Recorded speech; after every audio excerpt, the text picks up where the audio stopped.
All right, so you and me, we're going deep into Hermitcraft today. Sounds fun. Yeah, but like way more than just Minecraft blocks and stuff, right? Okay. We're talking history drama, a fan base that puts like everything else to shame.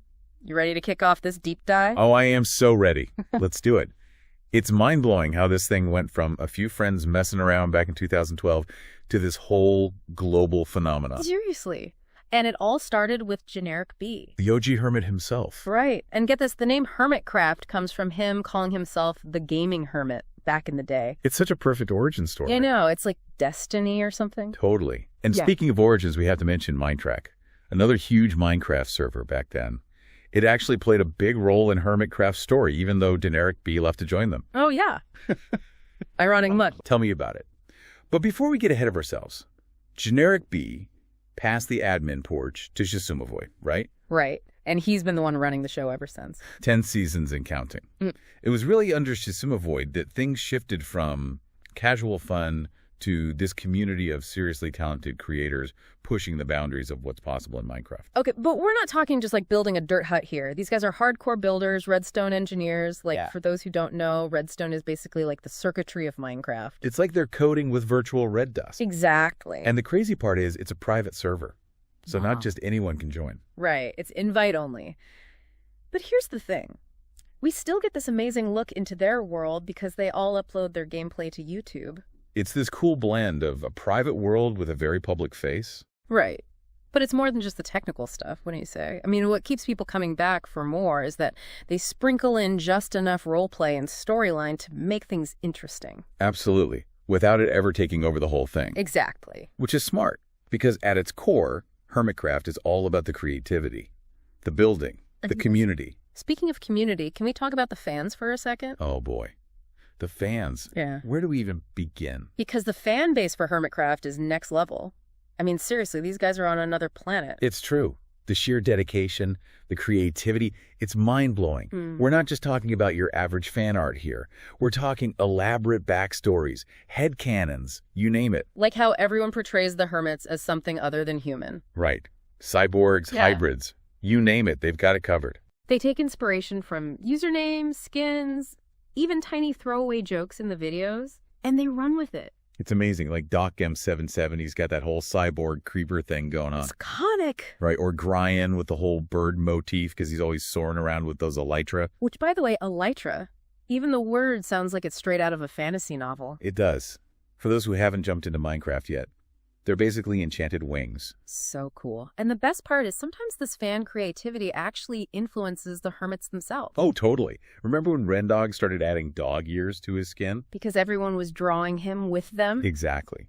That's the power of fan interpretation right there. Yeah. And it goes even deeper than that. We have the Watchers, the Hell's Hermits, these incredibly creative interpretations born from little in-game moments or snippets of lore. Okay. The Watchers always creep me out a little. They are a little ominous, right? Yeah. Especially with how they're often linked to Gryans. Right. Like, is he one of them? Are they watching him? Who knows?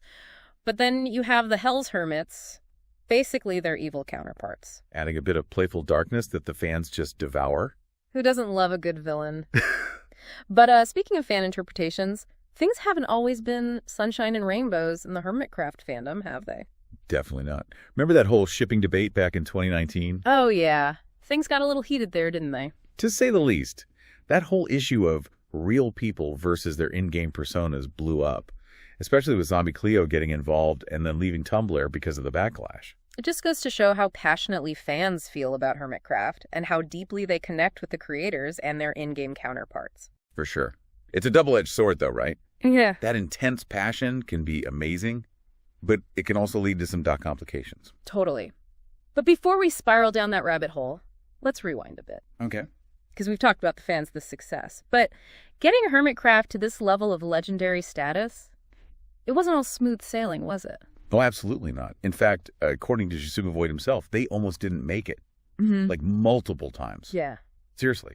Multiple near-death experiences for Hermitcraft. It's kind of wild when you think about it. Okay, now I need the details. What happened? What almost killed off Hermitcraft before it even really got started? Well, you got to remember what the YouTube landscape was like back then. It was a whole different beast. Yeah, different how? So, Shisumovoy talks about how a big change in the algorithm happened.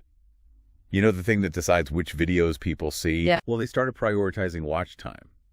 meaning longer videos did way better. Yeah. And a lot of creators, they just couldn't adapt. And this was all happening right as Hermitcraft was finding its feet. Ouch. Talk about bad timing. Right. And if that wasn't enough, the actual server, it got corrupted, completely crashed back in season 1. No way! They had to start from scratch. Yep. A full server reset. Imagine all that work gone. Brutal. So they're dealing with technical issues, a YouTube algorithm that hates them. Yeah. And then to top it all off, some of the bigger creators start leaving, right? Exactly. Like Sore I Am Spoon. Even Generic B himself, he left. Well, they've got all these challenges. And on top of that, they're down a few hermits. It's no wonder they almost called it quits. Right. It was rough. But then, remember how I mentioned Minecraft? That other big Minecraft server? Yeah, the one that kind of faded away. Yeah. Faded is an understatement. But there was this other Minecrafter named Lando. He was part of that whole scene. Witnessed Minecraft's downfall firsthand. But he also had some insight into Hermitcraft's early days. Juicy. Totally. And he actually says that Mumbo Jumbo joining in season 2 was a huge turning point. Called him a saving grace for the server. Which makes sense. Mumbo Jumbo is like Minecraft royalty. He brought in a ton of new viewers. Oh, for sure. Yeah. But Lando's point was, it wasn't just about Mumbo. It was also around this time that the hermits themselves really upped their game, their skills, their presentation, everything. They basically leveled up, both as Minecrafters and as entertainers. Exactly. And they started introducing these more structured events and storylines. Like, remember Lando talking about those UAC ultra hardcore wars they had? That's like survival mode on steroids. Exactly. And they always added their own twists. Like in season 4, when BW100 tried to collect literally every single item in the game, including player heads. The dedication. I know, right? People were building these hidden bunkers, forming alliances. It was wild. And it kept viewers glued to their screens. Yeah. And then just when things couldn't get any more exciting, we got slammed with the apocalypse. Oh, yeah. The apocalypse. That was rough. A lot of creators didn't recover. It was brutal. YouTube changed how they handled ads. Yeah. And a ton of creators saw their income just vanish overnight. Yeah. Lando talks about how a lot of people just lost hope. They figured YouTube was over. But not the hermits. Nope. The hermits, they're built different. They stuck it out. Yeah. And it's kind of amazing when you think about it. Because all those creators who bailed, they left this void. And ones who stayed, they ended up with an even more dedicated audience than ever. Talk about a power move. So we've got Mumbo Jumbo joining Surviving the Apocalypse. What else helps cement Hermitcraft as like the ultimate Minecraft experience? Well, Lando points to Brian joining in season 6 as a major turning point. Yeah. He brought this fresh energy, this focus on pranks, and massive collaborative builds that just blew people away. It's true. Brian's arrival was huge. Yeah. I mean, that video he did, the one where he builds a giant tower just to prank the other hermits, millions of views. 11 million, to be precise. And that was just his first Hermitcraft episode. That's when things really exploded. We got Brian effect. Exactly. And then you had those epic team battles, G-Team versus Team Star Mycelium Resistance Hermitcraft Environmental Protection Agency. Those were legendary. Don't forget the turf war in season 7. Right. And these weren't just random fights. They were these carefully crafted narratives with alliances, betrayals. You could feel the tension between the players. It was like watching a reality show unfold, except they were also building incredible things in Minecraft at the same time. And let's not forget about the fans. Lando even talks about how this was when we saw dedicated fan channels popping up, like Hermitcraft Recap. It was huge. Suddenly there were all these fan channels, animations, music videos. This whole ecosystem sprang up around Hermitcraft, fueled entirely by the fans. Amazing.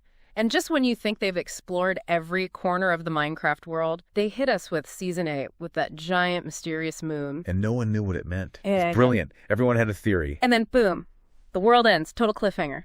It was wild. Yeah. And everyone's hyped for season 9, ready for the next chapter. And what do? They completely switch things up. Wait, what happened? Instead of going back to the regular Hermitcraft server, they all decide to play on this other SMP called Secret Life. What's Secret Life? It's a hardcore world. Permadeath enabled. You die 3 times and you're out for good. No respawns. Intense. Why the sudden change, though? Did they get bored with regular Hermitcraft? That's the million-dollar question, isn't it? No one really knows for sure.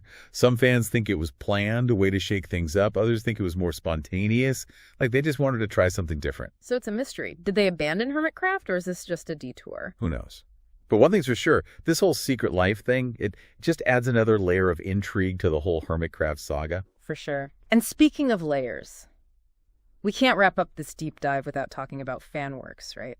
The fan fiction, the art, the music, it's insane. It really is. It's like this whole other universe of creativity has sprung up around Hermitcraft. And we're not just talking about people recreating stuff from the videos either, right? The fans are writing whole new storylines, exploring character relationships, alternate universes, you name it. It's like this alternate dimension of Hermitcraft exists purely in the minds of the fans. Kind of poetic when you think about it. And fan fiction, that's a whole world unto itself. Thousands upon thousands of stories out there, just begging to be explored. And they run the gamut, right? From those feel-good friendship vibes to epic adventures, even some darker stuff. Oh, yeah. They've got it all. And what I love is how fan fiction takes these characters we see in the game and it dives deep. Like really explores their backstories, their motivations, their relationships with each other. It gives them a whole other level of depth. Right. Okay, but what are some must-reads? Like if I'm diving into Hermitcraft fan fiction for the first time, what should be on my list? Ooh, that's a tough one. There's so much good stuff out there. But if I had to pick, I'd say definitely check out And the Universe Shifts. What's that one about? So it takes the whole Watcher concept, that idea we talk about with Brian and those mysterious beings. Oh, yeah. Creepy. Right. Well, this story takes that idea and runs with it. It weaves this intricate plot with Brian right at the center. Sounds intense. It is. Very atmospheric. Almost Lovecraftian in its scope. If you like suspense and mind-bending mysteries, it's a must-read. Okay, that's going on the list. What else? The Red Sun Never Sets. That one's a trip. It delves into some darker themes, but it's so well written. Yeah. Really makes you question everything you thought you knew about Hermitcraft. Ooh, intriguing. Okay, I'm adding it. And of course, we can't talk about fan fiction without mentioning shipping, can we? It wouldn't be a fandom without it, would it? Exactly. And even though it's caused its fair share of drama in the Hermitcraft fandom, there's no denying how popular it is. People love to explore those what-if romantic relationships. Totally. It's all in good fun. Exactly. And there are so many iconic pairings out there, like Grumbo Grind and Mumbo Jumbo. That's a classic. Classic for a reason. Right. I actually read a really sweet one recently called Dog at the Door. Oh, I love that one. It's adorable, and it really captures that sense of friendship and camaraderie that makes Hermitcraft so special. Couldn't have said it better myself. But you know what else I find fascinating? The crossovers. Crossovers? You mean with other SMPs, like the Dream SMP and stuff? Exactly.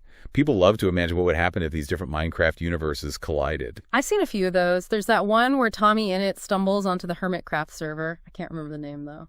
Shells in the Foam. That's the one. Yes. That story was wild. It's a wild ride for sure. Yeah. And the way the author brings those two worlds together, it's so clever. It just goes to show that when it comes to fan creativity, there are no limits. But it's not just writing either, right? We've got music fan art, entire animated series. Don't even get me started on the animation. Some of them are so well made they could pass for professional productions. Seriously, like how do people have this much time and talent? It's mind-blowing. Remember Ely Beatmaker? He makes those awesome remixes using audio from the Hermit's videos. Wait, the Hummock Gang remix? That's him. That song is a banger. The one and only. And that's just the tip of the iceberg. There are these incredibly talented artists out there creating stunning artwork inspired by Hermitcraft, digital paintings, traditional sketches, you name it. I'm obsessed with the alternate universes, though. Like the really out there concept. So tell me about it. Have you seen that one? From the archives. Where they basically turn Hermitcraft into an episode of the Magnus Archives. I'm still trying to wrap my head around that one. It's next level. Or Gemsit, where they blend Hermitcraft with Steven Universe. It's like the possibilities are endless. It's honestly inspiring. It's like Hermitcraft itself has become more than just a game. It's this catalyst for boundless creativity and collaboration, both on the server and out here in the real world. It just goes to show the power of a shared story, a shared world, and how those things can bring people together in the most incredible ways. Couldn't agree more. So here we are. At the end of our Hermitcraft deep dive, we've explored its origins, weathered the apocalypse, witnessed the rise of its amazing fan base, even dipped our toes into the wild world of fan works. What a ride. What a ride indeed. But the big question remains, where does Hermitcraft go from here? Will we see the return of the classic server, or are the Hermits forging a new path with Secret Life? I honestly have no idea. But that's the beauty of it, isn't it? The not knowing, the anticipation, the endless possibilities. It keeps us on the edge of our seats, that's for sure. But one thing's for certain. The Hermitcraft community, with its boundless creativity and passion, they'll be there every step of the way. Building, creating, sharing their love for this incredible world. And isn't that what makes it so special? Absolutely. Well said. Well, that's all the time we have for today's deep dive, but we've only just scratched the surface here. There are so many more stories to uncover, so many more rabbit holes to explore, so many more incredible Hermitcraft moments waiting to be created. Keep your eyes peeled, hermits. Yeah. You never know what's coming next. And with that, we'll catch you all on the flip side.